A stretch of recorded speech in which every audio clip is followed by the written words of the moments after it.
Everything we know, the entire universe, might just be a simulation running inside a supercomputer. In this dream world of the imagination, anything is possible.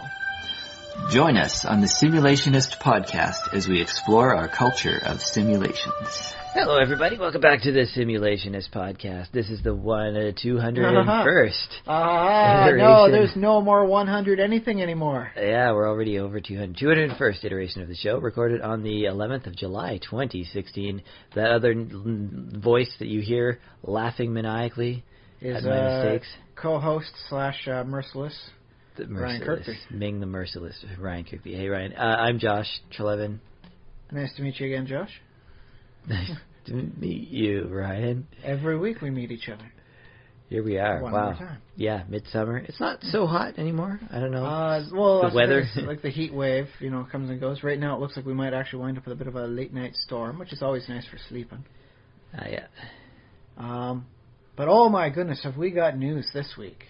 Do we? Oh yeah, we got three decent news stories. The big one, of course, being the release of Pokemon Go in certain nations of the Earth. A lot of people are talking about it. So yeah, those of you who don't know, or maybe this is so far in the future, it's like Pokemon Go, I remember hearing that. What was all that about? It's an augmented reality sort of thing where your phone will be able to pick up like nearby Pokemon in the real world based on maps and whatnot stuff. And so you go to the area where these Pokemon are, and you battle them, and you capture them, and you train them to fight other Pokemon in a never-escalating battle of animal violence. Mm-hmm. In a way that's actually cute enough that nobody really seems to care. Yeah. It got released in a few nations, primarily America. That's what I'm going to talk about, because it was released in America, not here in Canada. Boo-hoo-hoo. But it's been huge. Yeah. Like, in 1 week, it has been downloaded and put on to 5% of all Android devices in America. 1 in 20 now has Pokemon Go on there. It has currently the popularity of Twitter. And all the time it took Twitter to, get its, fan base and build and cultivate everything that it is, Pokemon Go was able to get in a week. Wow, yeah. Yeah. Yeah. So it's just caused some interesting things. Like there's a lot of jokes going on about the people who normally don't get outside, and this is Nintendo's latest plan to get people to go out and actually exercise. And it seems to be working in that regard. Yeah. That said, it does eat up the battery life, so most people are looking at no more than 3 hours outdoors with it being continuously on. Oh, yeah. Okay. But apparently it, on average, according to the stats I've heard of, it eats away at about 43 minutes of your day every day. So, yay, it's not going to kill your battery unless you're, binging on it. I'll say this, is from what I've seen from my personal experience, my friend's experience, so it's a vicarious personal, it's going rather well for getting people out and about. I have some friends, they recently had their second child. Hooray! Congratulations. Mm-hmm. And they're taking turns going out on walks with their older daughter, sort of thing. So that way, the kid doesn't feel left out. They're going out and doing some nice physical activity, which admittedly, when you have a newborn kid, you kind of just want to hole up in a nest and just not do anything except, take care of the kid, right? Okay. And they're interacting with their older daughter. It's like, okay, I found your the Squirtle here. Now capture it, sweetie, and she'll battle it for them. So they're doing it as a family sort of thing, and that's quite nice. That said, I've heard stories about trespassing. I've heard stories about muggings. You find where there's going to be a good Pokemon sort of thing. You wait for some people to come into the area, and then you mug them for their phones that they have. So, yeah. Team Rocket is blasting off again, it would seem. Yeah? Yeah. It just seems to be a wonderful, wonderful program out there, but it's not available here in Canada. Yet.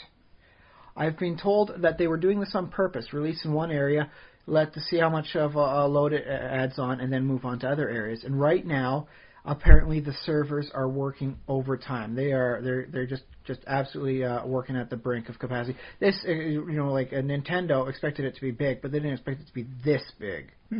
This is huge, man, and so their servers are desperately in need of a backup and a spare and an extra little maybe a couple extra servers just to make sure everything moves smoothly.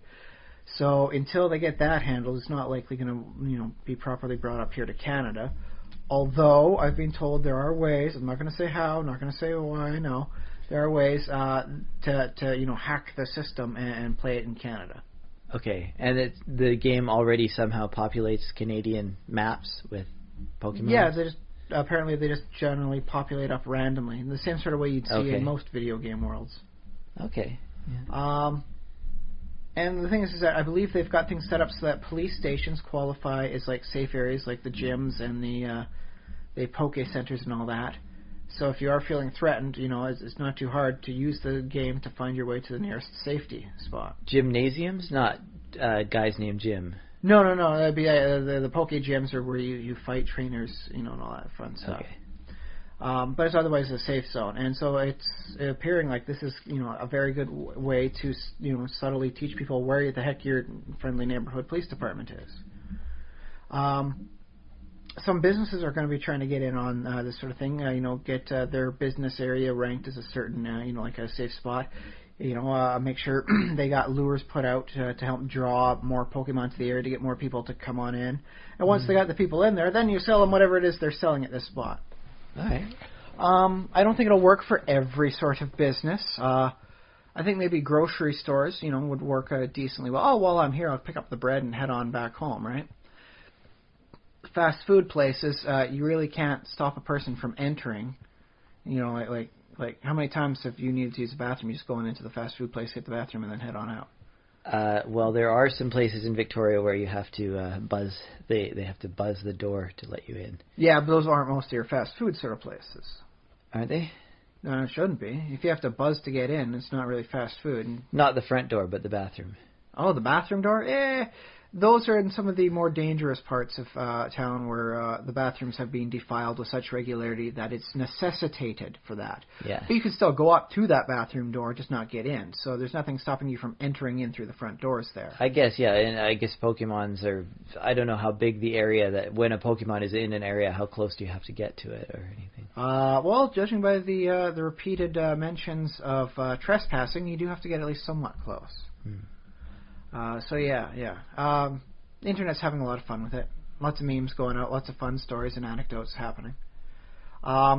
There is a thing I've seen about trying to find the most inappropriate location to find a Pokemon, in which I've seen a bunch of people grieving around a casket with a Haunter ghost Pokemon over top. Oh, yeah, okay.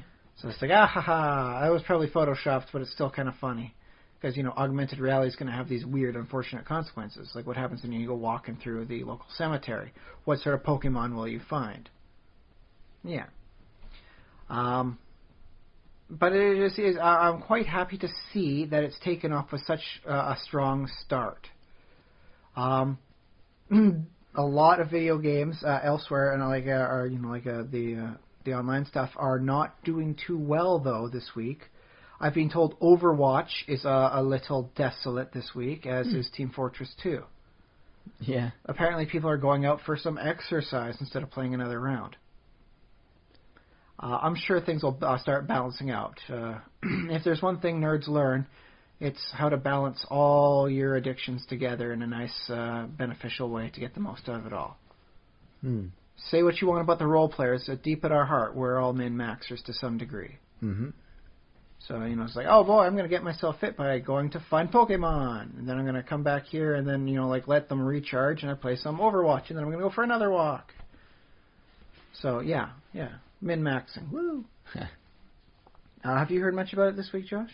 Much about Pokemon? Yeah, Pokemon Go. I mean, I just see headlines after headlines about how, big a deal it is. That's mostly all I know about it. It sounds really fun, but I don't have, You don't have the smartphone and you're in the wrong nation. Yeah. Wah, wah, wah. In other news, Dan Harmon has released the video images for his new series, Harmon Quest. Also not available in Canada. Because Canada apparently is absolutely so horrible, you just can't put anything out. I don't know, but we're talking about stuff that, it eventually will get it. Well, so that's the thing is, it's effectively behind a paywall sort of thing, and so it's kind of like watching stuff on Hulu. it is region coded. Same with Netflix and the like. Because it is, region encoded sort of thing and only available in certain areas, we just have to wait for the proper negotiations to open up and allow the distribution of it in other countries, such as Canada, our cold and desolate wasteland. Apparently, we don't get first of anything. It does look to be rather fun. The premise is Dan Harmon gets some of his celebrity friends together, and they play D&D. And then it gets animated. Not completely animated, but it seems like it's going to be snipping back and forth between them at the table, doing their hijinks, and then, an illustration of their actions. Oh, yeah. And from what it seems to me, it seems to be like it's going to be a solid thing that's going to get a lot of good, fun views. Now, you were telling me, Josh, that it seems that in America, at least, some of the first episodes are going to wind up being free?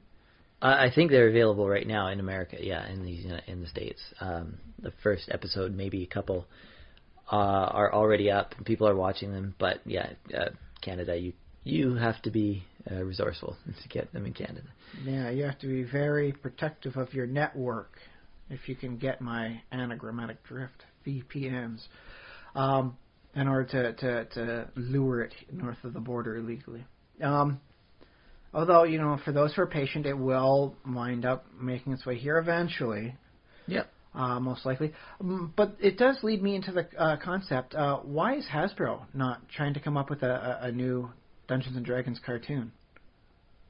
Well, you've asked this before, yeah.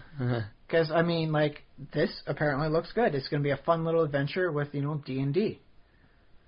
They've got Acquisitions Incorporated with Scott Kurtz from PvP Comic and the guys from Penny Arcade. Penny Arcade, yeah. And so these are things that attract people. These are things. So clearly there is an audience for it. Hasbro owns Wizards of the Coast, and Hasbro's rather big on trying to make the most out of its intellectual properties. G.I. Joe and the Transformers. Wow, they certainly managed to do something with those Transformers once they got off the ground. And why are they, My Little Pony was considered a dead franchise until Lauren Faust, brought her work to the table and showed what you can do. And that's like a subculture now. So why isn't Hasbro seeking to jump on this and make a really good kickin' cartoon adventure of the Dungeons and Dragons universe? It doesn't have to be a named setting. Although, admittedly, they are working on some nice crossover stuff right now with the Magic the Gathering. They are setting up for release of their second setting splat book. They released the one, I guess it was about a couple months ago now, and then they're going to be working on Innistrad, which is kind of a Ravenlofty sort of thing going on, but it's going to be released as a free splat book. So, I guess I shouldn't complain that at least they're doing some work that we get to enjoy. But the original, Dungeons and Dragons cartoon is still much beloved by a lot of the people that remember watching it. Sure, yeah. Do you remember seeing it on Cartoon Saturdays? Once upon a time, cartoons only showed up on television on Saturday mornings.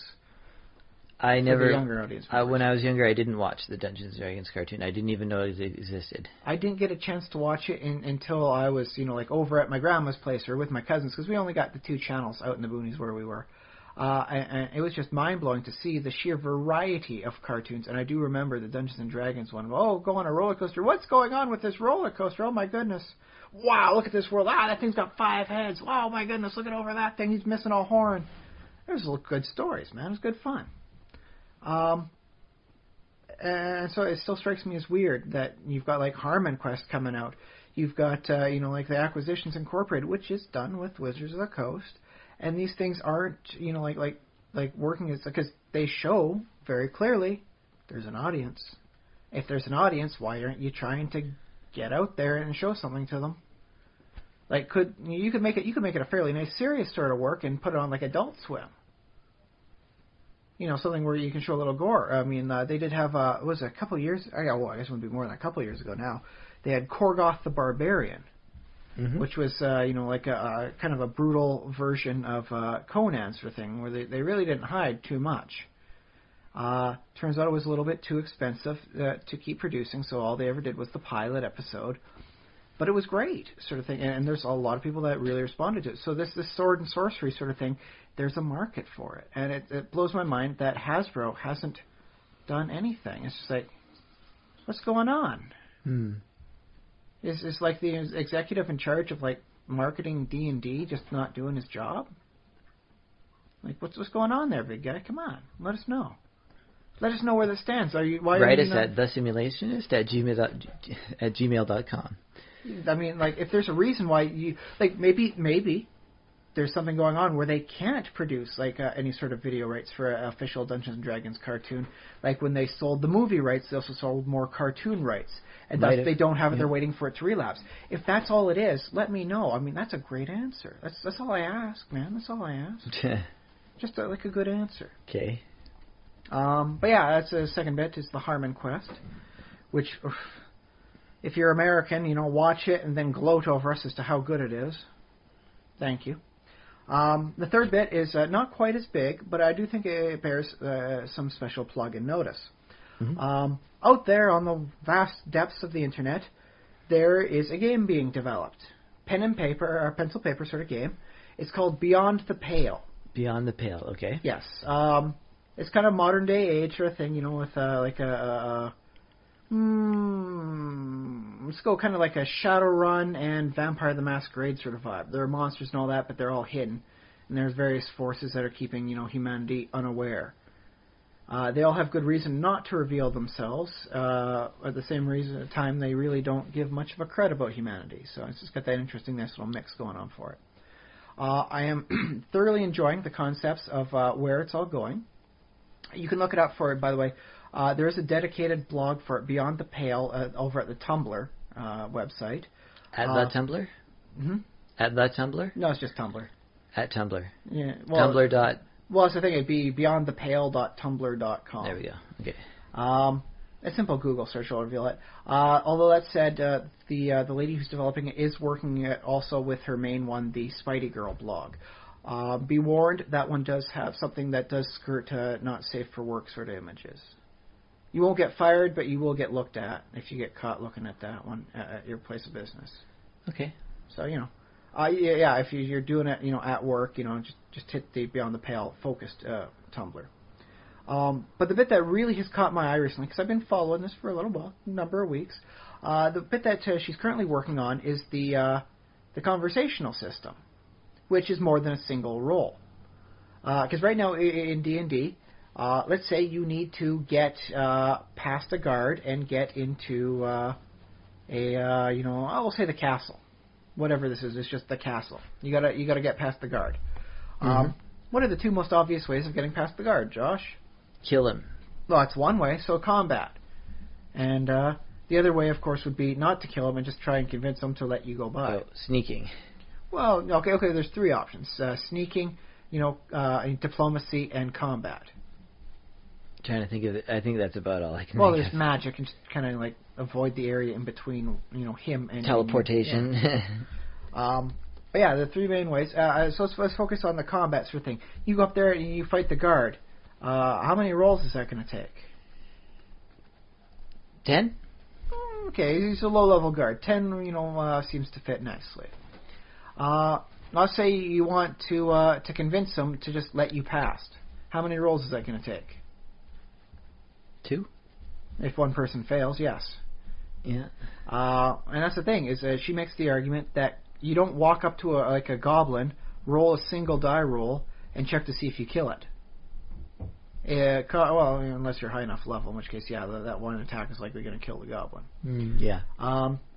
But combat is much more detailed and focused. And that's why in games like D&D, combat winds up being the end-all, be-all. Without the entire portion for combat, the player's handbook suddenly winds up becoming a much, much thinner tome. You lose about, I'll say about half of the book, easily. Yeah, but a big chunk of the book is spells also. Which pertain mostly to combat. So if you get rid of combat from the game, you've got like a third of the spells and that's a very generous thing to say, a third of the spells are non-combat.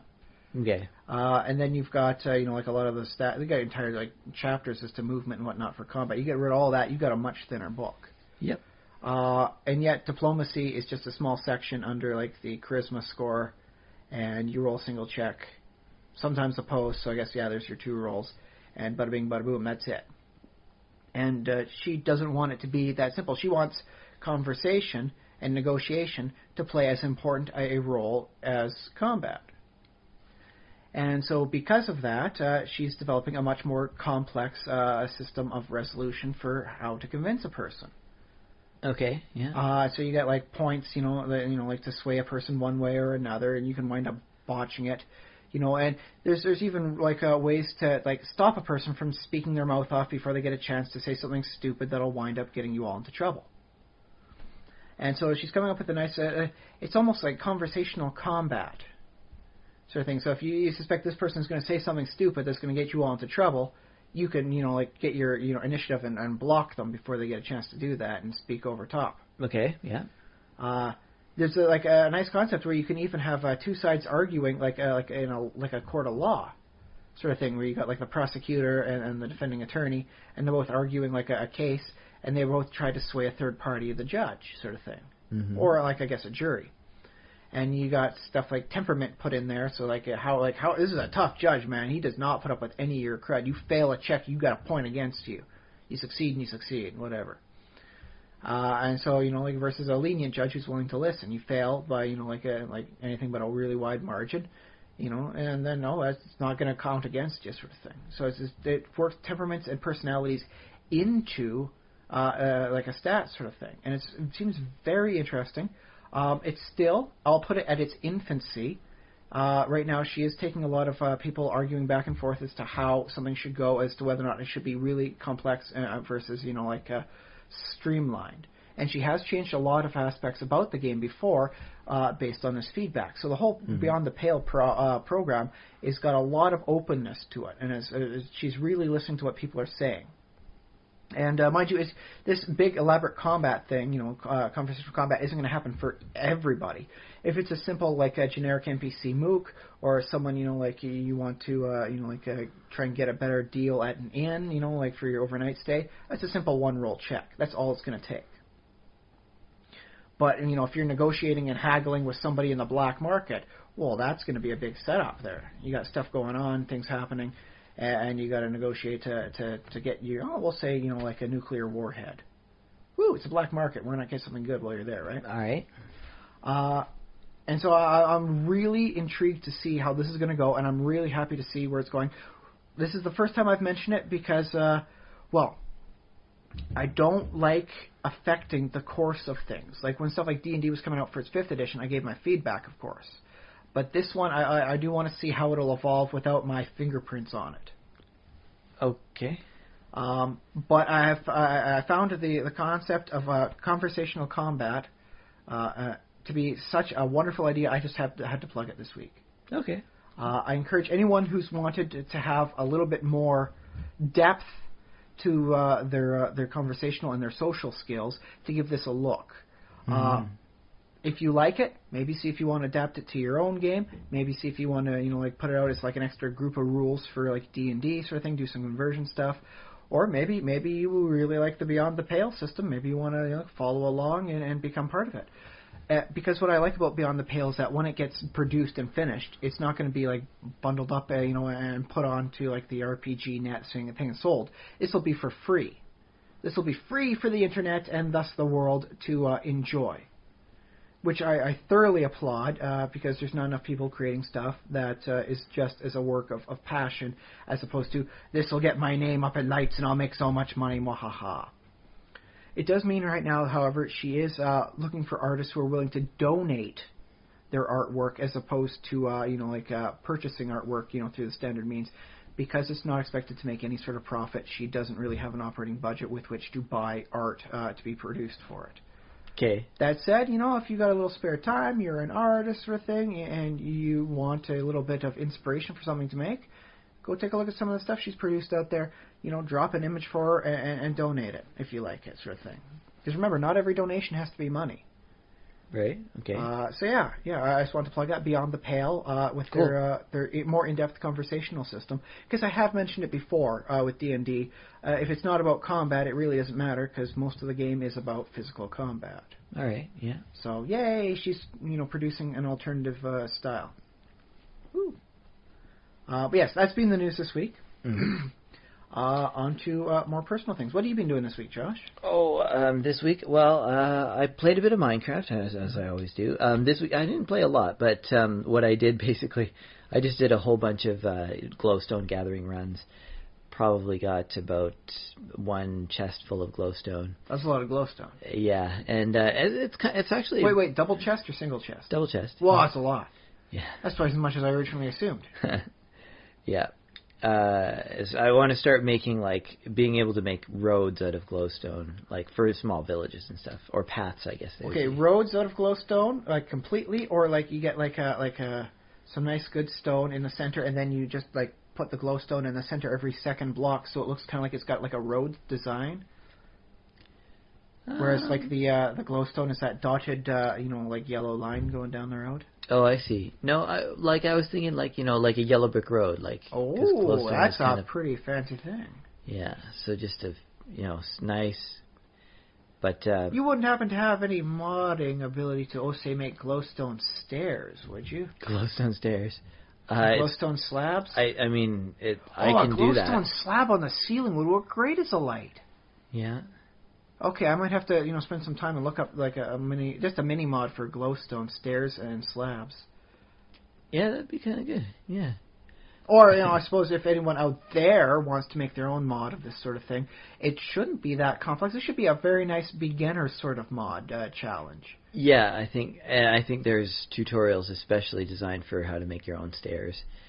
In that case, there you go. If you ever want to get in on modding for Minecraft, I think that is an excellent first step, pun only intended at the last possible moment, that would get very good reception in amongst the player community. Yeah, I'd say that's likely. Because just the concept of the slabs, and suddenly just tossing it up on the ceiling for wherever you're at, working effectively as a nice little light. I think that just looks beautiful. Yeah. You could put it on the top of a fence post, sort of thing, and have it be like a desk lamp for you. Yeah. see, it builds itself, man. This is nice. I like it. Yeah. Yeah. So it was a lot of fun, just going into the Nether and some of those areas in the Nether are really high up, over 100 meters. Yeah, people complain about how claustrophobic it feels in the Nether, but sometimes there's those vast open areas that really, really get harrowing when you're trying to go across them over top. Yeah. So, and normally, you look way up there. Well, I don't really have a reason to go up there, but in my case today, it was harvesting the glowstone off the ceiling. So guess I'm going on up. Yeah. So that was fun, and I used for some reason, I don't know why, but I used dirt for my scaffolding and to get around. So, and anytime a gas shoots me, it's a freak out kind of because I might get knocked, the dirt gets blown up. Now, refresh me, isn't one of the most basic mass accumulated, blocks in the game cobblestone gas-proof? Yeah, and I think the reason why I used dirt was just because I happened to have a lot of it at that location at the time. I think if you go over my entire Minecraft world, you'll probably find I have more cobblestone stored away, hidden away, but just not right there. In that base, I happened to have more dirt. Yeah. So that was Minecraft basically. And now what next? What do I do with it? Well, I don't know yet. But at least you got it. You got yourself a double chest of glowstone. That's pretty boss. I really should, I have so many blocks that I, collect the blocks and sort of hoard them. It's now I have these blocks. I can't use them. They're precious. But I really should. Too cool to use? I need to start building actual things with them. It's funny, I seem I won't lie. Your golden, your glow brick road sounds pretty boss. Yeah. But it also needs to, I don't know if I want to just find a village somewhere and just replace the roads with glowstone and make it like that, or if I want to find a central area and do the whole, Wizard of Oz has the yellow brick road goes in like a spiral, out from the middle of, I think it starts in the middle of Emerald City, right? No, it ends at the Emerald City. It starts at Munchkin Land. Because you got that yellow brick road that starts at the spiral. Yeah, that's in Munchkinland. That's in Munchkinland. Okay. The red one apparently goes to like one of the neighboring areas. Yeah, for those of you who are wondering, where does that red brick road go? It takes you over to like one of the other neighboring zones. Okay. Yeah. So I was thinking like that would be kind of a neat thing to do a yellow brick road from one town to another or something like that. So just like a road like on the ground, or would you have it like an elevated like highway thing? Good question. Maybe some of both, because even if you do a road like this mostly flat, sometimes you go over a river, sometimes you have to go across an ocean. Like a tunnel going on. Sometimes, yes. It would be really nice to have that glowstone going through a tunnel. So. Yeah. I think So I want to do some fun things with glowstone. So. Yeah. I guess. I mean, I didn't do a lot. I mean, today was like... It's a slow progress collecting that sort of stuff with monsters attacking you and all that. So that's true, yeah. Glowstone, I mean, it's kind of hard work, yeah. Well, with your mostly vanilla game, I mean, like I can grow it as ore and I can like alchemically make it. So. And I suppose the other thing I could do is I could set up a witch farm and harvest it that way, but... I think even with the better witch farms, it's still not actually that fast. Well, because witches have so many other drops. Yeah. Although, actually, one way for me to get it I could probably get quite a bit of it from villagers because I can trade them now for it. Very nice. That's right. But still, remember I told you about my villager trading post. Yes. I can trade paper for emeralds and emeralds for glowstone. But I would still only get about a stack of glowstone for... And is that proper glowstone or glowstone dust? Glowstone. Okay, good proper glowstone. Okay, just making sure. Yeah, they give you the glowstone blocks, yeah. Thank goodness. That would have taken 4 times as long otherwise. Yeah. I wanted to mention, though, today I wandered around in real life a little bit. But not playing Pokemon Go. Yeah, just walking around the city and stuff. And I just wanted to mention I saw a list off the animals that I saw because I thought it was weird. I saw a deer and then like a raccoon that was like growling at the deer. Well, I saw 3 deer actually, like in somebody's yard, and then a raccoon in a tree growling at the deer. Okay, so that was some animals. Just because they're both herbivorous doesn't mean... non-carnivorous. I mean, the raccoons are technically omnivores. I think they eat, bugs and stuff, right? Well, eggs is the big thing that they try and get into. Oh, yeah, birds' eggs? Okay. Yeah, if they can get to them. And rotten meat. They're more scavenger types. So they're not exactly what you call predator. But just because they're not predators doesn't mean they're not also antagonistic to each other. Okay. Yeah. And I also saw an otter, like an otter mother and otter babies downtown Victoria, splashing around. You didn't see the one baby, you saw the otter baby? The otter baby. One baby dad joke. Released. And just the other night I saw an owl, and the other night I saw some seals in the water. So I feel like I've been seeing a lot of wildlife lately. It's just the right time of the year for actually spotting a lot of wildlife. Yeah. I guess maybe also I've been outside more than I usually am.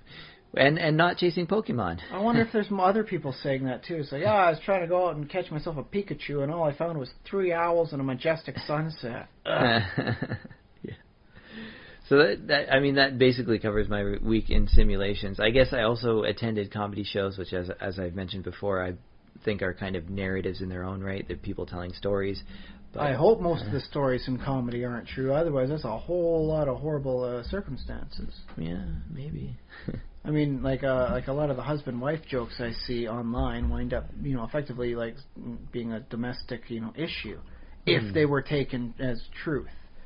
They're not. They're just taken as comedy, right? Well, not to go dark or anything, but I mean, it does happen that in real life sometimes people have bad times with each other. But then they don't wind up making a joke out of it, on Twitter later on. Okay. Yeah. Yeah. So yeah. It's just like I hope that the vast majority of them are all fictions. Anyways, yeah, that was my live comedy and a lot of real life stuff, weirdly. But yeah. How dare you forsake your fiction? I know, right? But no, I got into Minecraft. I did. Hooray! As for me this week, my daughter managed to watch The Emperor's New Groove this week. It was quite nice. I think it's held up very well for me watching it again after the number of years, because David Spade, Eartha Kitt. It's got Patrick Warburton, and dang it, all I can remember is his name is Dan Connor from Roseanne. Why can I not remember his name, Josh? Well, neither can I. Give me a second, though. John Goodman. Yeah, why can't I remember John Goodman's name? Well, you did now, so eventually it just takes, yeah. But yeah, it's got. That's 4 great studs in a cast.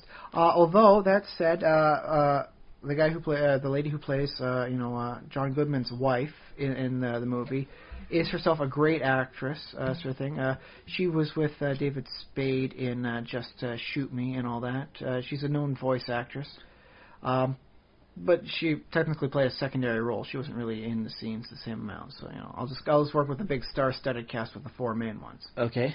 And it's just nice to see them. I seriously think John Goodman should do a lot more voice acting. He's got a great voice. He can really emote with it. He can show the gruffness. He can show the tenderness in with it. And I think sometimes any year he spends not doing a voice acting role is a year where we're all losing out a little bit. Mm-hmm. Patrick Warburton's the same sort of way, but he does a lot of that work. And when they did the sequel movie, Kronk's New Groove, and then later the TV series, The Emperor Goes to School or whatever. Emperor's New School. Yeah, The Emperor's New School. Patrick Warburton did do his Kronk's voice for all that. Oh, yeah. So it's like, yay! And that's something I really do appreciate, because most of the actors are like, yeah, we'll do the movie, but we won't be our voice in like the spin-off TV series. Patrick Warburton steps up. He says he'll be there for all of it. I like that. Yeah, that's kind of cool. Yeah, when an actor can commit to like a role beyond just doing the one time. And like that, because really, in a lot of ways, yeah, that becomes a part of your legacy in the culture. That said, there are some people that have made a very comfortable living doing the voices of other more well-known celebrities. Yeah. There's one person who's known primarily for doing the voice of Jackie Chan when Jackie Chan can do his own voice. The Jackie Chan Adventures TV series that was on back, say, the early 2000s. Mm-hmm. Unless it was oof or ah, it was not Jackie Chan. Jackie Chan supplied his own painful sounds, but that wasn't actually his voice for the dialogue. And so whenever, Jackie Chan did a voice in Kung Fu Panda. Okay. Yeah, he played the monkey. But he didn't reprise his role as the monkey in the television series for the Kung Fu Adventures. It's it's done by the other guy who did his Jackie Chan voice in the previous stuff as well. Oh, yeah. So that guy's making a decent little bit of a living being Jackie Chan's other voice. That makes sense. I remember I was listening to some actress, it was Queen Latifah, and she was giving an interview, and someone asked her, you stay busy, don't you? And she says, yeah, I wish there was 18 of me, right? Hey, she could have 2 ball teams. She could play against herself. I don't know why. I think that was the number she said, but I might have got the number wrong. But yeah, it'd be it's interesting that when it comes to like celebrities, it needs to be that person. But I guess, yeah, when it comes to voices, sometimes you can get the impersonator or the that's the thing is sometimes we assume it could only be that person when in fact it was supposed to be someone else. Like, take for instance the Austin Powers series. Austin Powers is played, by the same guy who does Dr. Evil, and then later on Fat Bastard and Goldmember. Yeah. But it wasn't originally supposed to be that way. It wasn't supposed to be Mike Myers playing multiple roles. Originally, he wanted Jim Carrey to be Dr. Evil. Oh, yeah. Which would have been magnificent, I think, in its own right. But there was scheduling conflicts with Liar, Liar, and to be fair, Liar, Liar turned out to be a rather good movie. So I guess we can all forgive Jim Carrey for being unable to be the original Dr. Evil. Okay. And so Mike Myers decided, I guess I'll have to be both, the hero and the villain. And that started a thing with it where he plays multiple roles in the movies. Eventually up to 4 people in the Goldmember movie. Yeah, well, it turned into a very funny gag. Exactly. It just wasn't going to wind up even being a thing if they had gotten the original way. Ghostbusters was originally going to have a much different cast. It wasn't supposed to be Bill Murray as Peter Venkman. It was supposed to be Belushi, but he passed on during the writing of the script, and so yeah. Oh, that long ago, huh? Yeah. Okay. It wasn't actually supposed to be Rick Moranis as the neighbor, sort of thing, the dorky neighbor, / Vince Clortho, the gatekeeper. Mm-hmm. No, Keymaster. Sorry, whoops, got that wrong. It was supposed to be John Candy, but John Candy was doing another role at the time. He couldn't make it. Yeah. It wasn't supposed to be Ernie Hudson as Winston Zeddemore. Ernie Hudson was never supposed to be in the film. Guess who it was supposed to be? I'll give you a hint. He occasionally plays a talking donkey. Talking donkey in Shrek. Oh, Eddie Murphy. It was originally supposed to be Eddie Murphy, but he was busy. Do you know what he was doing instead? Beverly Hills Cop. In 1990... No, 1984. In 84. Okay. He was doing Beverly Hills Cop, which wound up being like a 3-part series all its own. So I guess we can all forgive Eddie Murphy for not being the Winston Zeddemore. But can you imagine with all those cast changes being everyone else there? Things to do with a time machine, right? Go back in time, schedule stuff around so it gets to be the originally desired cast. Get a copy of the movie, correct time, and then come back and give yourself it's a birthday present to yourself, a copy of the original as it was supposed to be Ghostbusters. Yeah. See how different it plays out. Well, it's funny. Vin Diesel often makes this decision. He likes to do nerdy movies because he feels like this is the kind of movie that he would have liked as a kid, right? Yeah. So Vin Diesel would be in Ghostbusters or God, something like that. Yeah, Vin Diesel is on my list of people I'd have if I was doing a Ghostbusters movie. Yeah. Vin Diesel is right there, next to Tina Fey and Jack Black. Tina Fey, okay, yeah, Jack Black and Ghostbusters. I would like to see. Jack Black replaces the Dan Aykroyd sort of high energy, I'm really in it for the passion sort of thing. Tina Fey actually replaces the Egon role of the intellectual. Okay. Although it does make the Egon / Janine, romance thing a bit more risque that way, unless they replace it with male, a secretary. All right. But I'm okay either way. That's it. I haven't been able to find my 4th. And that's the thing. It's always easy to get the first 3 when you're deciding your casting. When you come down to that final person, it's always like, ooh, I got to get this just right. So I don't know. Jackie Chan's not doing any heavy action roles anymore, so he can't go in. Okay. Oh, how about that guy from the Mortal Kombat movie, Robin Woo? Is he still doing stuff? I don't know. I'm not really familiar with him. He kicks ass. Okay. He was in the Beverly Hills Ninja movie as well with Chris Farley. He was the competent one. So that's the thing is the one. If I do have one naysay against the original Ghostbusters movie, is that I have a hard time seeing them undergoing so much physical activity without getting really, really winded. They're not in the best shape. Well, Ernie Hudson aside, I mean the other 3 of them start off as like scientists, not someone you expect to see a lot of physical cardio program going on there. Yeah. And they all smoke rather significant. Okay, 2 of them smoke rather significantly, and Egon has a lot of snacking habits. Okay. So they're not exactly people you see easily getting into the high active routine of chasing ghosts with a rather heavy backpack, strapped onto them. Yeah.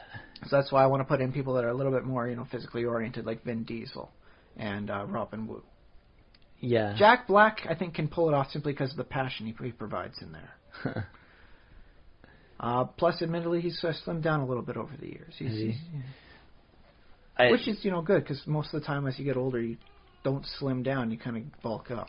Yeah. I don't know if I see the Ghostbusters as, they're supposed to be kind of more along the lines of exterminators. That's...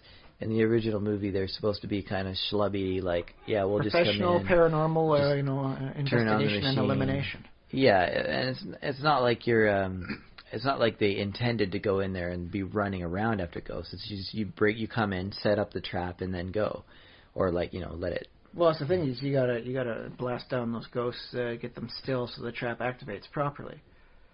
You gotta like nag them out a little bit with your beams. Yeah, maybe. And so yeah, it does wind up being that there is a lot of physical activity. I mean, just running around with that, that's supposed to be like a 50-pound thing on your back. That's horrible, man. That's going to involve a lot of cardio. That's why I want Vin Diesel in my movie. All right. But I said I think the cast they got for the current stuff, they work out well too. That's it. I'll have to watch the movie of the Ghostbusters reboot. Although I did hear Ivan Reitman this week on the radio, and he said he was very enthusiastic about it. So I'm going to trust him. So yeah. Okay, sounds good. And hey, if the producer of the first movie says he's very enthusiastic about this, he says they got great chemistry working in together, I'm going to give it a try. Also, I have a secret advantage, a secret ace up my sleeve. I have very little to no taste in movies. Like, the list of the worst movies of all time very heavily coincides with movies I enjoyed as a kid. So, this movie could suck wind and I'll still be able to enjoy it, most likely. So, woo! Can't stop me. Yeah.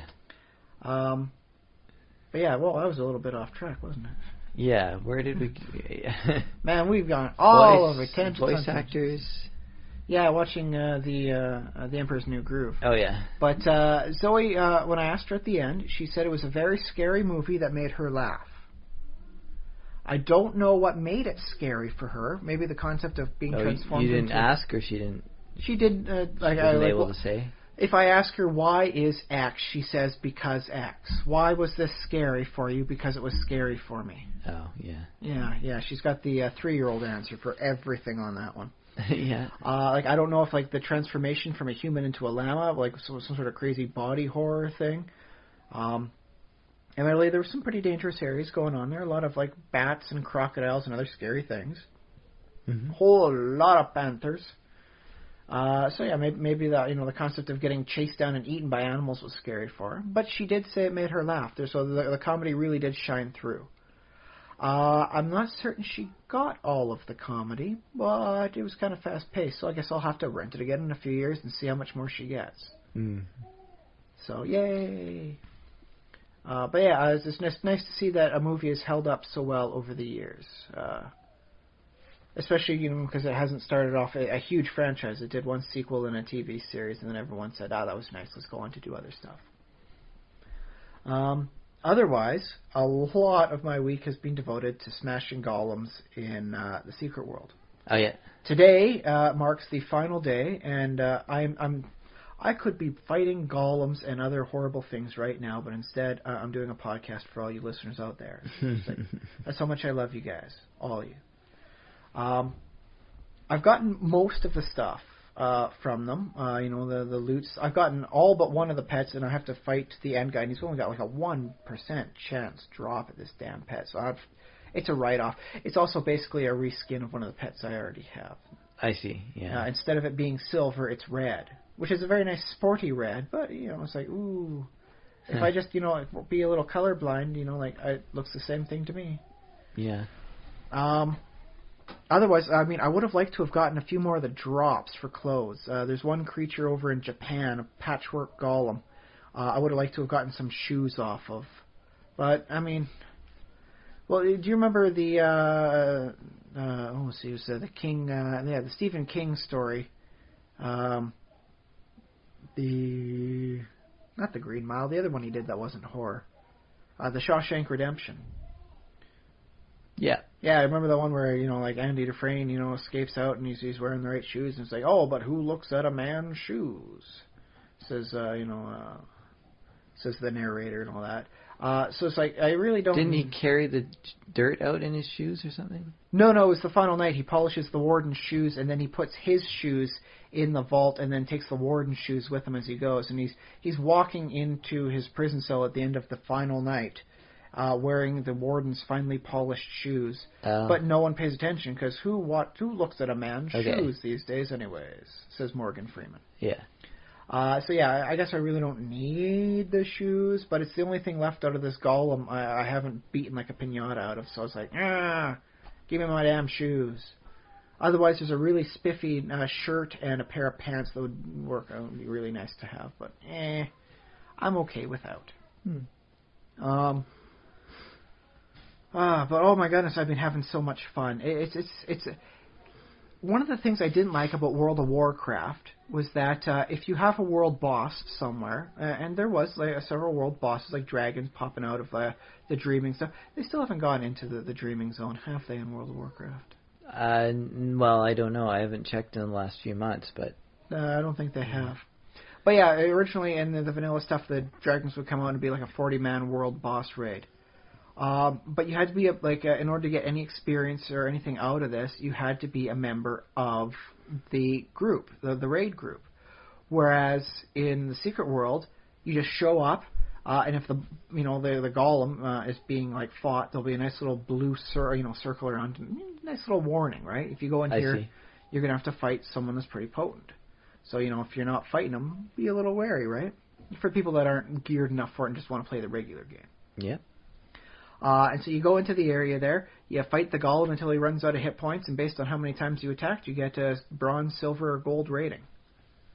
And, it doesn't matter that you were not the first person to hit him. Only the person that hits him first gets a chance to loot him. But it's not like great, loot drops. It's just like standard sort of end game trash loot. So okay. But you still get, your satchel of rewards and all that, and you get all this experience and all the whole thing. So it really does promote showing up and helping out with people. You don't have to form a big raid group and then go from zone to zone and do it as one massive group, which is nice. Yeah. And it's just so much more like they even got an event channel just for this sort of thing. So if you want to coordinate, it's like someone says, "Hey, I found the golem here. Everybody meet up." You can just click on the guy's name. Click on the tab, meet up, and you'll zone into the nearest hub portal that brings you to them.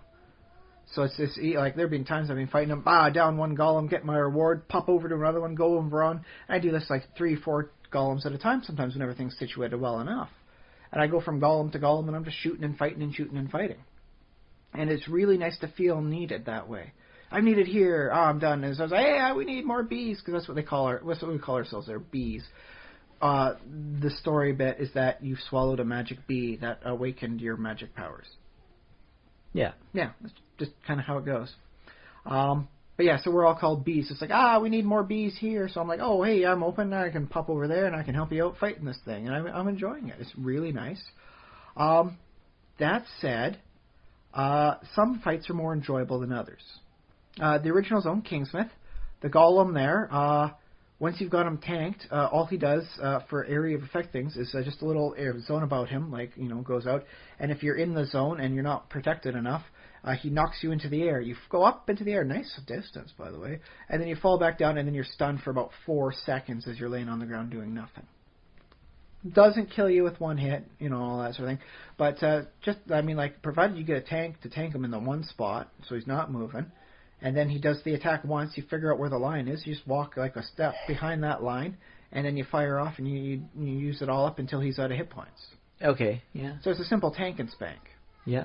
And there's a variation on that one over in the City of the Sun God, where it's the reverse. You have to get really close to him, otherwise he sends out a shockwave that will kill you in one hit. Which is kind of sad for people that join in the fight late, because they'll come in, oh boy, there's that blue line, I'll just cross the blue line, go right on up. No, there comes out the shockwave, bam, you can't make it to the safe zone in time, and you die. Wah, wah, wah. Which, don't get me wrong, it's happened to me a few times. It's a little frustrating. It's like, oh, I didn't even see the line coming down my way. But it's always kind of funny. Just, because it's not like the end. It's not like you actually die forever. I mean, you just got to go back where you started, pop your body back up, and you get close, and then run in close, and then fight them. And it gets much more complicated in other areas. Like you go over to Kaiden, Japan, there's a patchwork golem there, as I said, and he's got all sorts of things. First off, he's got 3 layers of shields on him. And you have to deplete them out one at a time. And to do that, you have to have the right sort of thing put on your wrists to do it. And a percentage of your damage will turn into, psychic, cybernetic, and then demonic.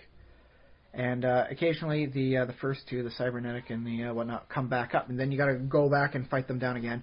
But fortunately, once you get demonic off, it's gone for the rest of the fight. It is dead. All right, yeah.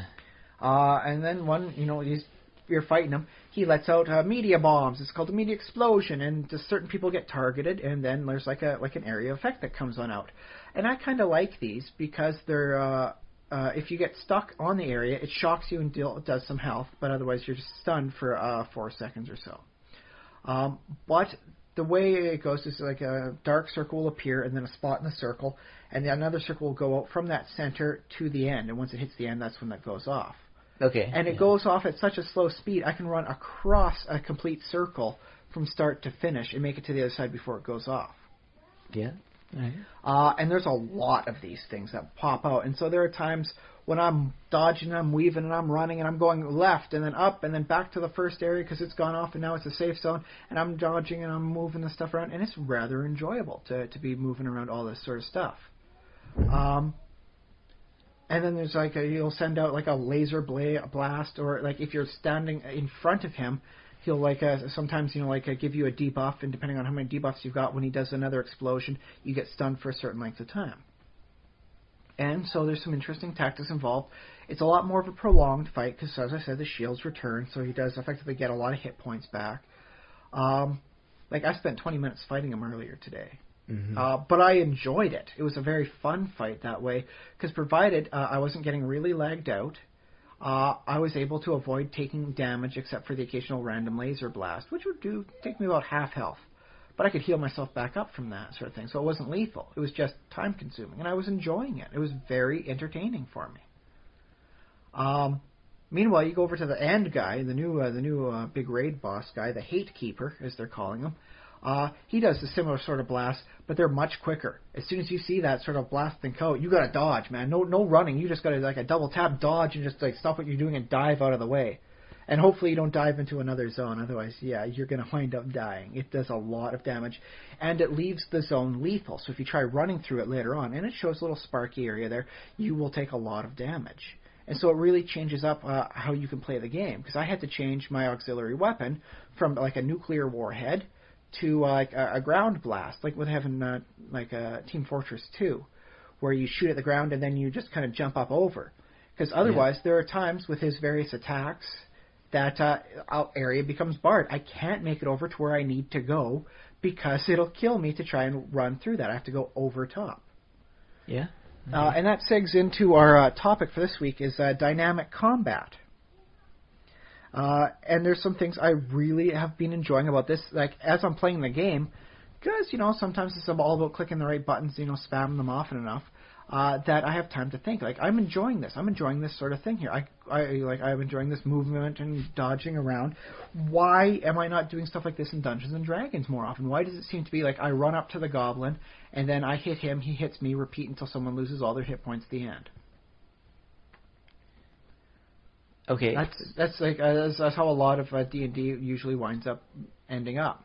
Yeah. Is that a problem? It's not a problem because it does technically help combat go a lot faster, but it's not dynamic and it doesn't have a natural feel to it. I mean, people have been trying to put dynamism into D&D combat for a long time, and often DMs will design encounters with that in mind, and sometimes dragons or monsters.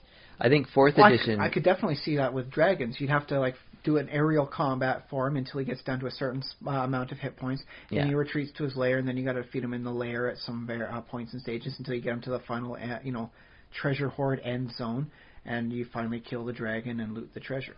Yeah, 4th edition tried a little bit harder than previous editions to incorporate, they had the bloodied condition. Mm-hmm, when you're at less than half hit points. Yeah, less than half hit points. I think they had another one for the quarter, but basically monsters would behave differently depending on how many hit points they had, according to the mechanics.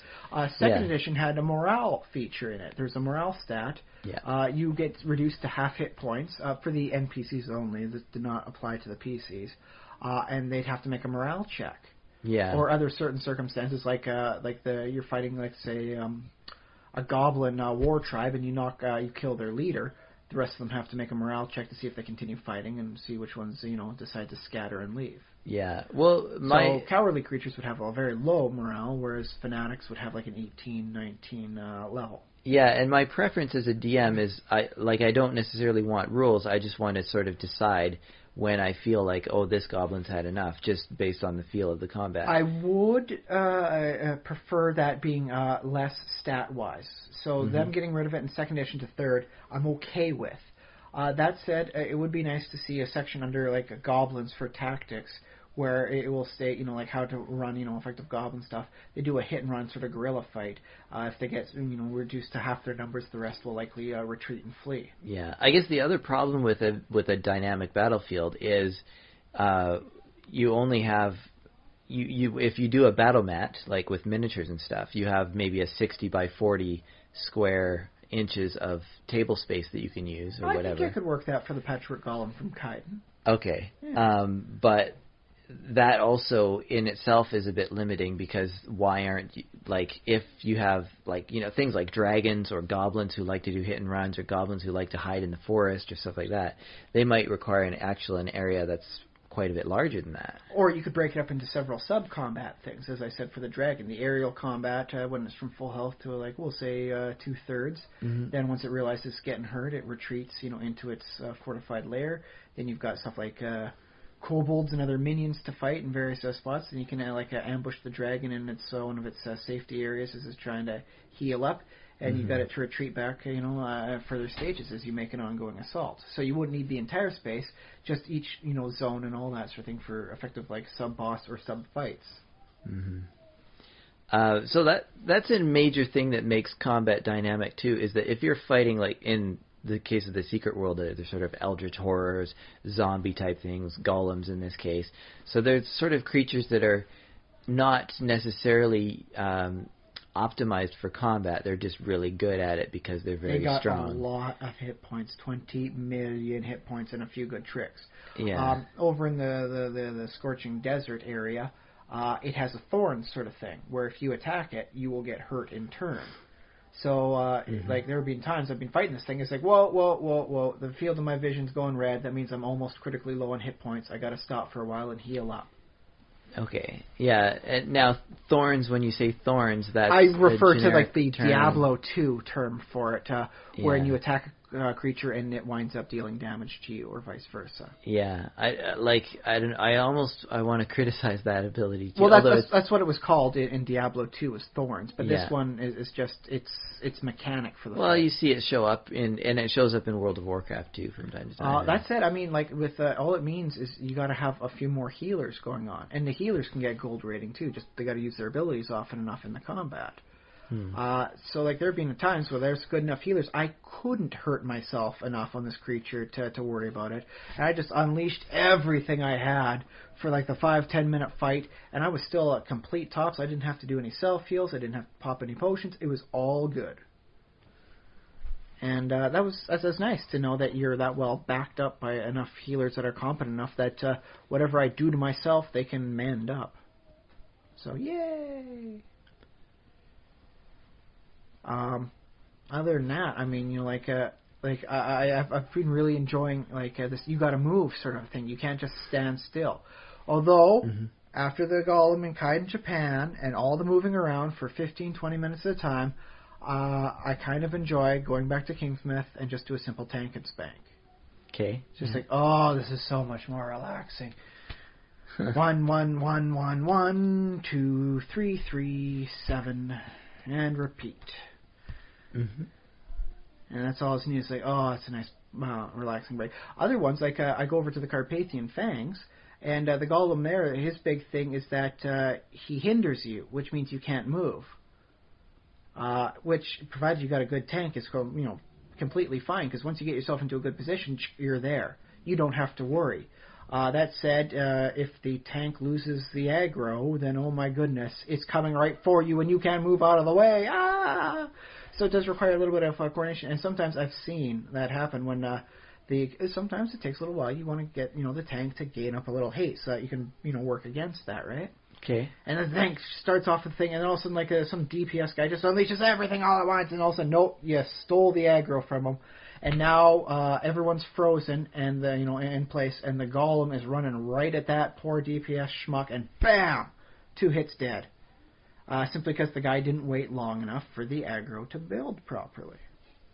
It's a standard thing. Anyone who's played like a video game with threat mitigation and aggro and all that has probably seen that at some point. Yeah. That makes sense. Yeah. So like it does make sure that you want to be in the right position and have everything going right before you're okay with this I can't move debuff. Yeah, it feels very video gamey to me, which is fine because it's designed with the intention of I won't lie, it would making be better. a fun experience. It would be better if there was a little bit more of a visual aid. Instead of just a small blue circle going around my waist, I would appreciate it more if I showed my being iced up to the waist. That this ice golem has me frozen in ice to the waist.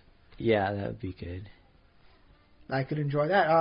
Well, that's the thing is, they're not supposed to actually be all that hard fights. It's just an anniversary sort of thing, not like the newest raid challenge, aside from the Hate Keeper. But he's gotten a lot easier this week once people learned the tactics.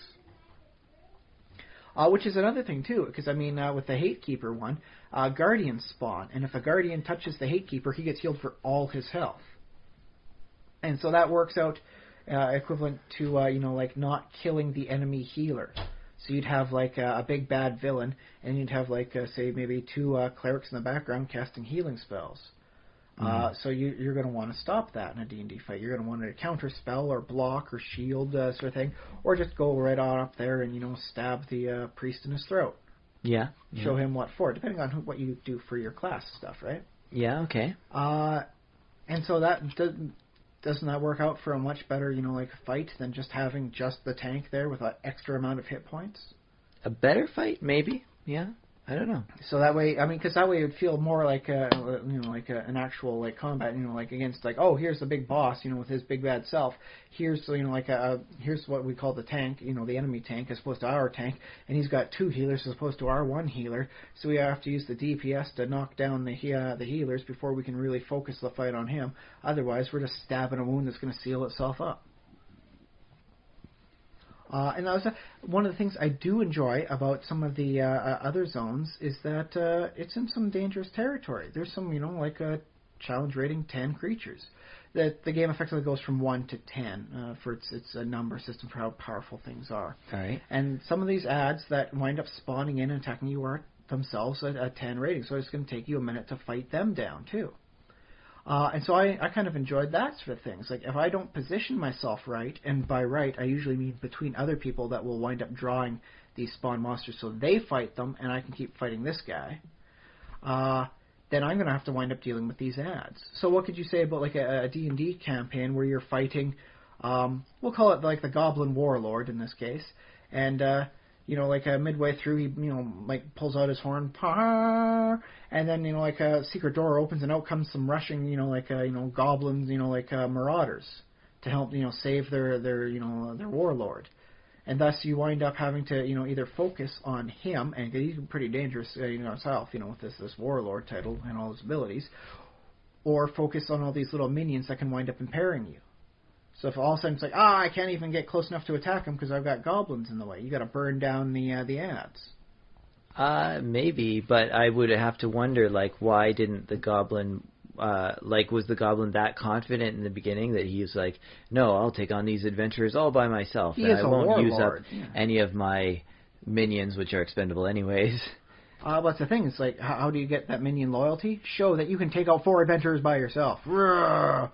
When things go bad, you blow the horn, you get your trained minions in on there, and then you got all of a sudden like a different variation on the fight. Yeah. Yeah. What if he takes out a second horn, after you knock him down to a 3rd hit points, and up come some other secret doors, and there's goblin archers up above. And then you got to deal with some ranged attacks coming in on your way.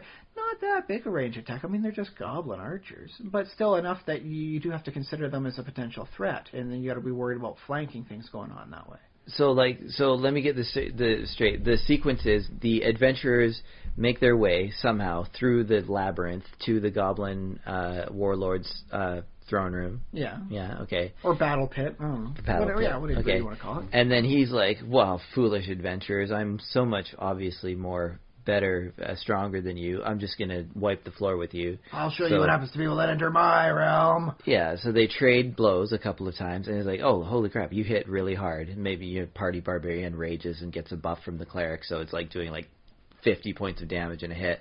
So the goblin is like, oh crap, that was half my hit points. Okay, yeah, instead of like pulling out a horn, we'll just say he sends out the command word. Okay. Like, irregulars, attack! But then, okay, so then he calls in like some guys who like do melee stuff. Mm-hmm. I guess because he's not convinced that he needs to use his entire force to kill the players at this point. Well, it could just be that he thinks all he needs is a little bit of, like a thing, so that he takes a bit of a withdrawal, the other goblins come in to block the way, and he pops a potion to heal himself up a little bit. Yeah, all right. And so he thinks, all I need is my second win, I'll let these guys kind of burn themselves down, and, I'll, wade back into the fight when I got better health. So he pops a few potions of healing, and then he's ready to wade back into the fight with the guys, and he gets flanking bonuses, because they're all around you now. They're all over the place. Yeah, true. Okay. And then, even then... Fireball or two later, all of a sudden, he's alone in the room again. Yeah, and then he calls again for more ads? Like, is this just... So, to me, my archers, or, like, my wizards and all that, and you got a bunch of, like, little goblin, like, level 1 wizards or sorcerers, sending off their little pew-pews. And all this time, like, I'm assuming that the culture of the goblin warlord, I guess maybe I don't know this. I don't know, maybe he's not a goblin himself. Maybe he's a human who wants to show dominance over the goblins. He is like a warlord, and, goblins aren't known for war. Okay, but... maybe he's an orc or like a hobgoblin or something. Sure. Yeah. Hobgoblin seems maybe a little bit or more even a giant, maybe. Oh, I could see that. That'd be pretty boss. Yeah. But at this point, like, it looks like he keeps kind of getting whittled down to half or a quarter of his hit points, and then doing some other maneuver, getting more guys in there. But like, wouldn't his archers or wizards who like kind of resent him to begin with kind of be like, actually, why would we do that? Well, what if they attack him out of fear? Like, if this guy survives and I did not help him, I am in 7 ways dead. Yeah. Or, if you want to play at that angle, you could wind up maybe doing some sort of diplomacy or like a enchantment ability on them. I guess one of the players could do that. He's weak. He does not deserve to be your lord. Take him down and claim your freedom. Yeah. And then all of a sudden it winds up working against him with these things, and all of a sudden he's fighting off the magic missiles coming his way instead of your way. Yeah. See, and that's one of the things I do like about Dungeons and Dragons, is that without it being on like an AI script, you could, like, surprise the DM with a good idea like that. Had not occurred to me. And then all of a sudden you guys get yourself some temporary allies for the fight. Oh, you changed the battlefield that way. The other thing I'll say about D&D combat is that it was never intended to be sort of battlefield tactics. Right? Well, originally it was, because it was, from the chainmail type, battle. Well, but then that was like mass armies, and then the idea with chainmail was, okay, we're going to take these mass armies, but have a single elite unit going through an area. Yeah, we're zooming in to 1 or 2 guys, or 4 guys, as the case may be, and the bad guys they're fighting, and we're not looking at, armies. And that, I think, in a lot of ways, when you look at dynamic combat with like, oh, here's some ads, here's like fire in this place, you are looking at more of like a battlefield type situation where it's a very large... Well, like if you're not thinking of any combat as a battlefield, you really aren't taking combat seriously. This should be life and death sort of stuff. Yeah, but wouldn't they normally be more... Well, I mean, the DM doesn't... Who cares if the DM takes it seriously? I mean, not like seriously, but the characters, should, even if the players and the DM don't. I mean, they should be taking, because I mean, like, if they don't do well, they are going to get killed. Yeah, this is literally life or death for them. But the thing about the DM, there's something to be said for throwing challenging and rewarding encounters in front of the players. But it doesn't necessarily have to make every, like, well, I guess we're talking about the standout encounters, right? As a quick tangent, is there an archetype for the bard that allows them to play a jester yet? Because I could see them not taking combat seriously as being like their motif. Yeah. Which edition? I'm sure there's 5th edition. Okay, I don't know. Yeah. I might have to make one. Okay, so back on. Do it there. Back on focus. Yeah, so the DM doesn't necessarily have to make these. sort of amazing set piece Well, battles. you don't have to do it all the time, and for this, like some little goblin skirmishers and all that sort of thing, maybe you don't need to. Yeah. But it does make for a more memorable end fight. Yeah. When you defeat someone who's really supposed to be a big bad. Like, what sounds better is, we had to dodge, the explosions, and then I remember, the monk ran up the side of the wall and jumped over the wall of flame to come crashing down with his iron fist attack. As opposed to we all wound up, flanking him, 4 ways, and then we just beat on him like a piñata till he died. Yeah, that does seem to happen quite a bit. Yeah. And so. But I feel like that's still the end game. Like, even if you have all these, explosions going, this and that, eventually the end game is you finally surround the big bad guy and you're all flanking him because he's the last one standing. Well, not necessarily, all around him. I mean, like, if there's one thing I've been learning from the Secret World is that there's a time for melee and there's a time for range. And that's one of the things about the Secret World is it's not one tactic fits all. When you're a tank, you're not going to use the one set of gear for all times. You go to the one dungeon, the Ankh, you cannot, use one stat. Like, these things are not, blockable. You cannot block at all. So your block stat is now 0. It means nothing. So you want to switch out for extra hit, penetration rating, crit, and evasion. In which case you're going to do evasion tanking in this one. And so you got to learn to adapt to the situation that you're going in for. That would be like having all fire protection gear and then going to go fight a white dragon. Yeah. Yeah, it's not really going to help you out very much, I suppose. So in which case, there are times where you're going to want to do ranged combat as opposed to melee. You could be fighting, say, an evil monk on a bunch of those little wooden pillars that they're putting up in the middle area where you got to hop from one to the other sort of thing without falling over. Okay. Yeah. Yeah, in which case it's like, you know what? Forget you and your hopping. That ain't the kind of style I do. But I got a bow and arrow, and this bow likes to hop right into your liver. But doesn't a high-level monk, well, I guess it depends on how high level, have a deflect arrows ability? Well, yeah, but not an infinite amount of arrows. Okay, yeah. Sort of thing. And then you got your wizardly combat sort of thing where it's like, dude, I only got 4 hit points per level, 6 now in 5th edition. But that doesn't matter, they're not a lot of hit points. Like, I do not want to get within your range of danger. I don't want to get within your threat radius, so I'm going to work far away. Yeah. Which is why, historically, one of the best spells for a wizard was the fly spell. Because that would get you up and away from anything except dungeon-style combat. Yeah. And allows you to really get that whole, pinpoint, I'll just drop a fireball there on them. There's no one in the way because I'm on top of things. Yeah. Well, that's air support for you. Yeah. Which is a great role for... Air superiority. Yeah, great role for spellcasters in that regard. But there are fights in the Secret World where I am very happy to be using my assault rifle because it's got a very nice long-range distance. So I'm nowhere near the danger zone.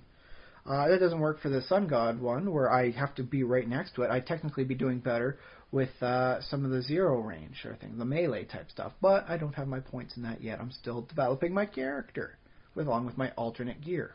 I want to ask you this, though.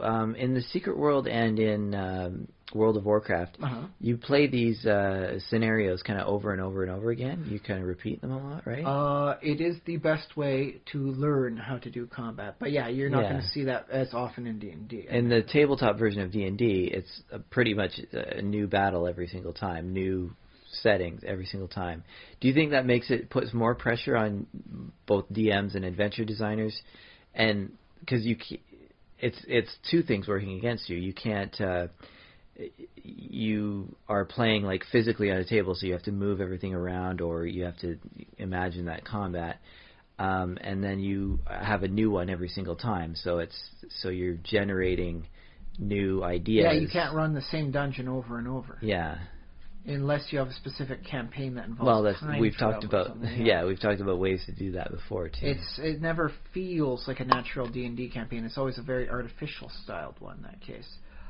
It's okay. I'd say yes. There is an extra pressure to make the combat feel more unique in different circumstances, so it doesn't feel as repetitive. Now, so that way it's not like, oh, geez, we've been going through the same sort of fight, every time for these guys. That's just what we call tactics. Whereas in the secret world, because death, and I'm saying for WoW, is not exactly a permanent death, you can mess up and learn the tactics on a much more forgiving level. So I guess you're fighting the bad guy and he retreats 5 paces back and he pushes a button on the floor and all of a sudden pit traps open up all over the place. Guess who's fallen down to the magma pits below? Mm.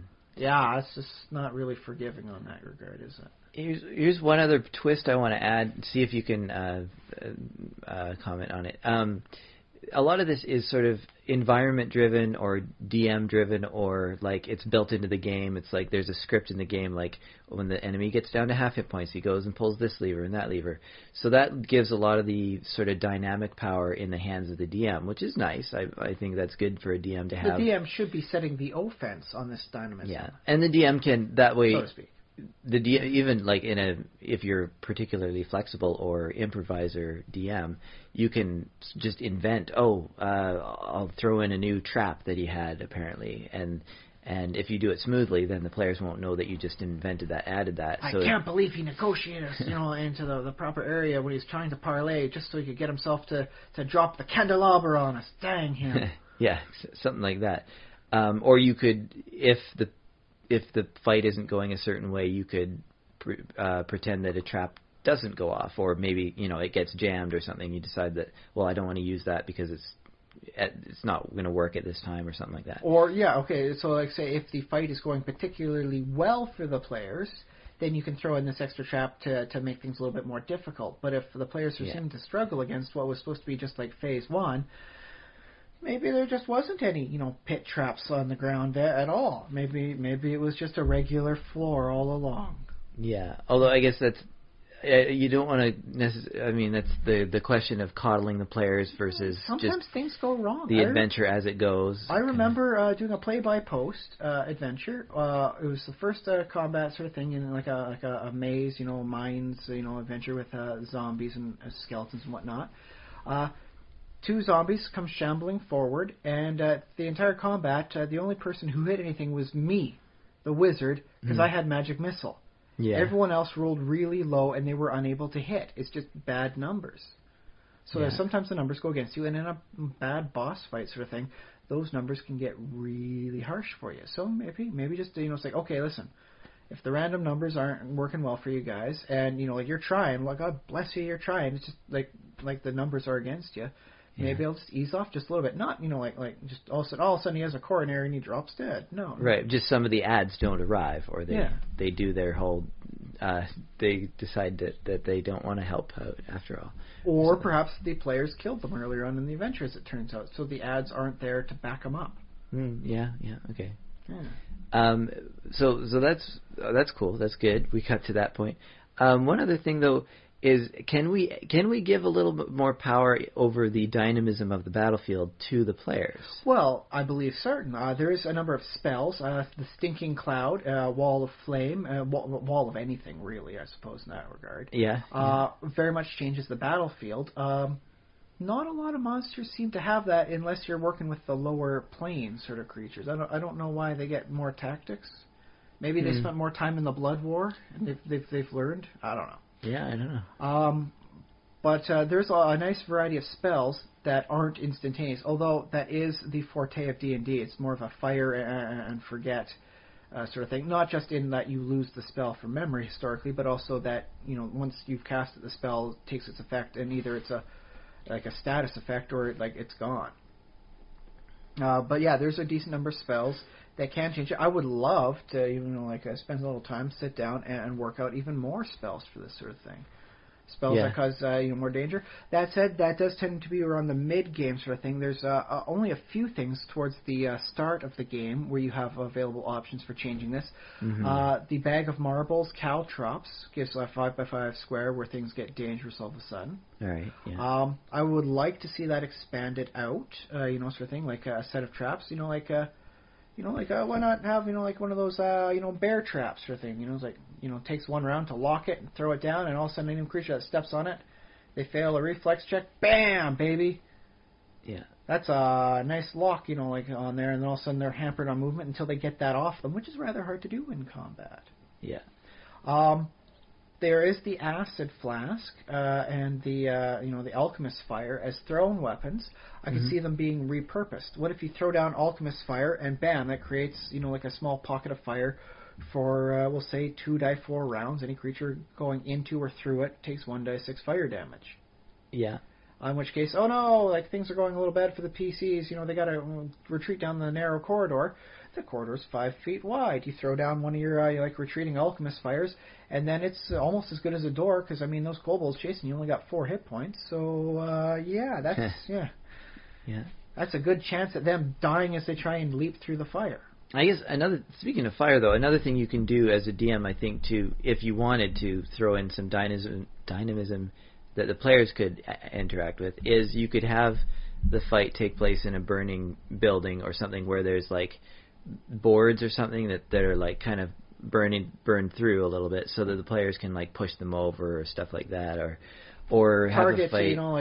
Instead of targeting the creature, you can target the spot right above them because it's a nice little thing, and then knock the burning wood and ashes down about them, and then mind you, they might wind up suffering a penalty to their vision, and as well, like as everything falls down. Yeah, big cloud of dust. Yeah. Yeah, but smoke. It's dust, smoke, and ashes sort of thing. But anyone in that center square takes some damage as stuff falls on top of them. Yeah, and you can something as simple as having a cliff or a tower, something that people can be pushed off. I do recall a campaign that almost ground to a very nasty end as the players tried to navigate a bridge during windy conditions. Yeah. Yeah. Or rushing river, for that matter. Even very just good. Yeah, because effectively, if you wind up losing your balance on there, you slip and wind up going downstream. Yeah. That's a very good way there, yeah. Or something like, a dwarven waterworks or something where you can like pull a lever and the canal fills up, or what do you call it? Locks. Kind of like the fight that they did with the dragon Smog in the the Hobbit movie. Yeah, the second one. Which one? Yeah, the second movie. Yes. But they did some very good work on that regard. Doing withdrawal and stall tactics, and utilizing the dragon's own fire to warm this up. Yeah. And it's like, okay, now that we got the fires going on here, let's moltenize this bugger. Turns out, no. If you're a fire-breathing dragon, you don't take fire damage very well. Yeah. Spoiler alert. Whatever. Yeah, he was fine. He was covered in gold, but. Yeah. He was magnificent. Let's all be honest on that one. Smog covered in gold was magnificent. I wish it had lasted longer. Yeah. But that's that'd be like a great sort of thing. Fighting in like an active location. Like we could work this down to say fighting like a person in a mill. Sort of thing where you got like the pieces moving and all that. Oh no, you've fallen down onto the gristing area. Mm-hmm. Your ground fine and smooth. Or I guess in that sort of case, it'll likely be almost lethal for almost anybody. Yeah, I guess the other like if you're a dungeon master wanting to try this, you just have to note that this does make encounters a little bit more dangerous and a little bit more swingy, and it could hurt your. You could wind up turning the halfling into pate. Yeah. It sometimes the traps are double edged. They get both people with impunity. Yeah. And that's the thing. Like I would not mind if I had the time, of designing like a whole series of like traps that could be set up and used for players and and villains alike to throw down, and it's like you wind up triggering the trap and then only a blade spin out going on sort of thing on there, and a lot of good like effectively mobile traps. I think I'd work it out as being something dwarven. It seems like a very dwarvy thing to do. I have another question for you. Maybe gnomish. This is sort of another fork in the road, I guess. Okay. As a player,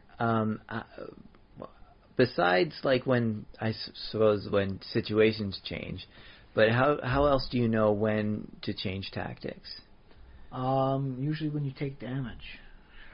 So when like or when the villain shrugs off the attack. I remember one time we were encountering a pretty strong villain, and we thought we'd have him because he was a pretty tough guy all around, sort of thing. He cast spells. He was kind of a tank sort of thing. He had it all.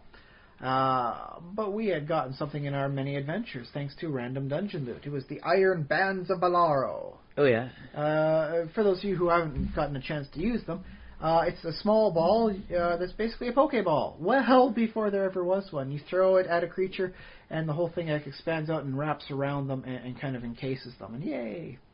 And so our plan was to throw the Iron Bands of Balaro at this guy, trap him, and then like hang him upside down by his feet and beat him like a piñata till he's dead. We were going to wing that part. Once we got the Bands of Balaro on him, we were good to go, right? He can't cast any spells, and he can just take damage as we so see fit. Right. But apparently he had buff enough strength to break the Iron Bands of Balaro, which is possible. Turns out, yeah, it actually is possible. So once he shattered like our initial plan of attack, we decided we don't really have a plan B, and so plan B became retreating. Yeah, it wound up being a rather nasty retreat off the side of a flying island. Like, oh boy, I hope we have flying abilities. Well, most of us do. Woo! I just took 20d6 falling damage and healed myself up at the bottom. Woo! Yeah. Mind you, that was not my intended plan for things, but it was on my bucket list for my characters to find a way to survive 20d6 falling damage. So, at least I got, at least there's my gold medal would have been killing the big bad. Silver medal is, taking something off my bucket list. So, Oh, yeah. Yeah. We did defeat him in the end through different tactics. Right. But, oh my goodness, we needed to find a Vorpal sword to end things quickly, because this was a guy who we could not last in a prolonged fight. Yeah, so the time to change tactics is basically when new information comes in. Yeah, when it's like, wow, we knew he was strong, but we didn't know he was break the Iron Bands of Balaro strong. Yeah. So it's like, maybe we got to find another way to end combat quicker for him. Maybe. Yeah. I guess, there's also the 1-2 punch where you have one tactic to open your fight with, and then after that you can surprise your enemy with a different thing, like so boom boom, like you hit them with this and then switch up to that. There's some nice things that work out in the Marvel Avengers Alliance game that I play, where you have a particular preferred turn order. You want to open up with this attack to soften him up. I'd be like, your first attack will effectively get rid of his armor, so his defense stat counts as 0. And then it also applies, martial arts combos. That if you do another melee attack against him, you deal extra damage. And then you'd be doing like the Iron Fist, Iron Fist, where there have been times with the Iron Fist, when things get set up right, he takes out someone like Thanos from like almost perfect health to just on a verge, a sliver of life left with that one massive hit. And so yeah, you want your opening sort of thing to weaken in your debuff, and then you want your closing, versus your big damage stuff. And I guess for that one it depends on like your frequency. If you can only do it like once every so many rounds versus once per combat versus any time. I suppose you want to start off a good combat, especially against someone who matters, with a lot of debuff. You want to get rid of whatever strengths he might have. You want to eliminate out his advantages. In which case, I think there's some nice stuff in D&D that a lot of other games just take for granted. Like if you want to see what sort of magic ensorcelments, we should have found a way to sneak in on that big bad tough guy and found out what sort of spells he had on him. Maybe we should have done some counter magics on him, right? Whereas in other games, it's like, I just cursor over him and it shows all the list of buffs and debuffs. Unless something happens right away that applies an effect that goes away before I can look at it, I know exactly what all his attacks do. So there's no mysteriousness about it. It's all given out in factual numbers. Whereas D&D, it's like, oh, you're feeling queasy. It's not doing too good. You think you're not doing good. It's like, no, hey, what you thought was maybe a disorienting attack is actually mummy rot. That queasiness is your stomach slowly exploding from positive energy overload. Harsh. So yeah, you've got a level of mysteriousness and stuff like D&D that has extra combat tactical roles that you just don't actually see many people using. Yeah. All right. Cool. But yes, that has hit our hour and a half mark. To an hour and a half. Yeah. So yes, if the players, and listeners out there have, like, maybe there's a splat book for how to have dynamic combat with advice and stuff like that, and they want to tell us about this amazing product, how can they let us know? They can email us, thesimulationist@gmail.com is our email address. They can also comment on our Facebook page, facebook.com/thesimulationist. And they can comment, and you can comment and talk to other fans, we'll say fans, on the Facebook page. You can comment on each episode or comment on the page in general, and I think it shows up on the left side of the page. Also, you can comment on our YouTube channel, youtube.com/thesimulationist. So if you haven't already subscribed to us on iTunes, I think majority of our listeners actually are iTunes listeners. We are a very good way for you to spend an hour and a half when otherwise there's nothing going on. Like, you got some work to do and you're going to be like all alone for like 90 minutes. You don't have to be all alone. You can have us with you. I think so. I think when we're here every single week, so if you have something that you like to do every single week, like some kind of small task, or you just need to help make that time go by, personally, I can't think of a better way than to spend it with me and Ryan. If you have a large area that needs cleaning, like you want to do like a Sunday cleaning sort of thing, and it's like, let's face it, sometimes cleaning your bathtub is a little just, I really don't want to do that. But if you got something good to listen to in the background, it ain't so bad, man. That's right. So let us be there while you scrub the tub. We'll be there, and we'll be there for if you want to recommend us to a friend who might also be a little bit geeky, nerdy, into cool stuff. If you have a dungeon master and you're kind of tired of his I walk up to the villain and then we smack each other till someone's dead sort of combat, link this to them. Like, give some ideas. I think we put out some good ideas in this podcast, and just get people thinking about what it's like. I wouldn't. Let me see. I wouldn't do it for every combat, not with every mook, but it's definitely a way to spice up and make that end boss fight truly memorable. Also, I'm not sure if I would send my DM look, man, you gotta shape up. Because I think these guys got some really wicked, cool ideas, man. Okay, that's what you need. You listen to this, and then we'll throw the ball back and forth for what we think could be some awesome stuff. Yeah. I'm jonesing for an awesome dynamic fight now. That still sounds almost a little critiquey, but that's kind of the idea. I critique myself. That's why I decided to go for this topic. Okay, sort of thing. I've caught myself all too often.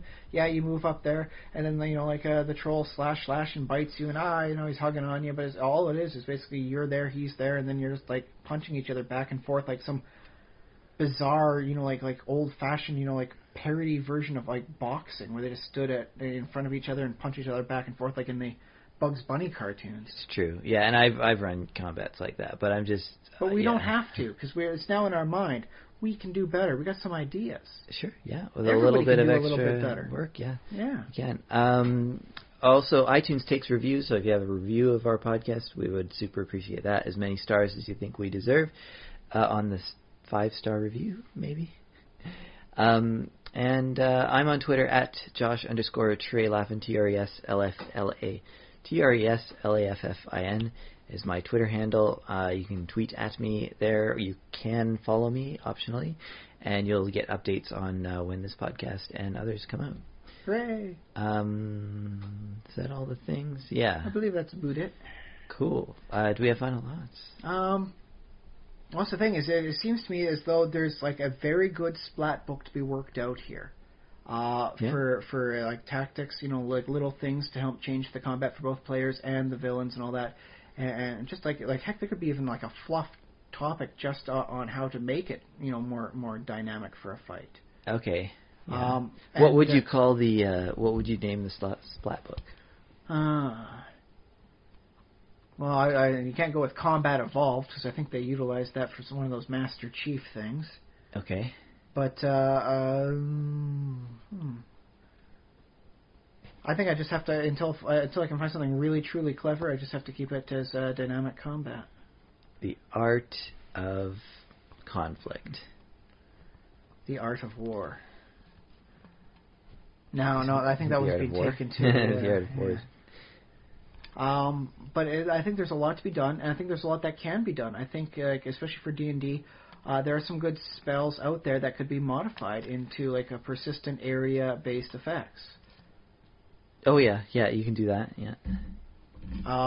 And why they haven't been, I guess it's just you got to keep the classics in there, and you got to keep what everyone like wants and knows. Right. Like I remember back in second edition, there's like even was that Abby Delzim's Horrid Wilting, which would wither a person's limb for a limited amount of time, so that they effectively had like a very low strength score. And so that would be a nice way of changing things as a temporary. Like I wouldn't like that for like the entire combat. But just do it a temporary like necromantic spell like that withers for a little while. You wind up having like a negative strength sort of thing, and you wind up having penalties going on there. That's a great temporary debuff.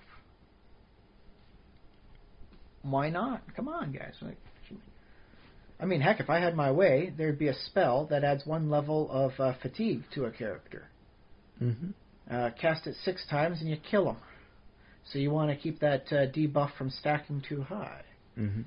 So you'd have to have some sort of spell that removes that sort of thing, which would be very nice for both people and general horses. Because remember, in the 5th edition, they even have a rule for fresh horses. So you can get like a horse to like thunder it out, and like every 10 miles, I need fresh horses, and you can keep up at that high pace well enough. Well, why don't they have a spell for refreshing horses? Why don't they have a spell that keeps you from getting fatigued so you can keep on marching as you like chase after something, right? Come on. It's not a harsh spell. It shouldn't even be that high a level to be effective. 3rd level at most. Mm-hmm. But I need more time for that, and between being a dad, being an employee, and fighting a whole lot in the secret world this week, I cannot rightfully say I got time to spare. So, I guess that's that. So I guess you'll hear from us again next week with more new ideas and more topics to discuss. Yeah, I guess that's it. I've been Ryan Kirkby. I've been Josh Sullivan, and send money.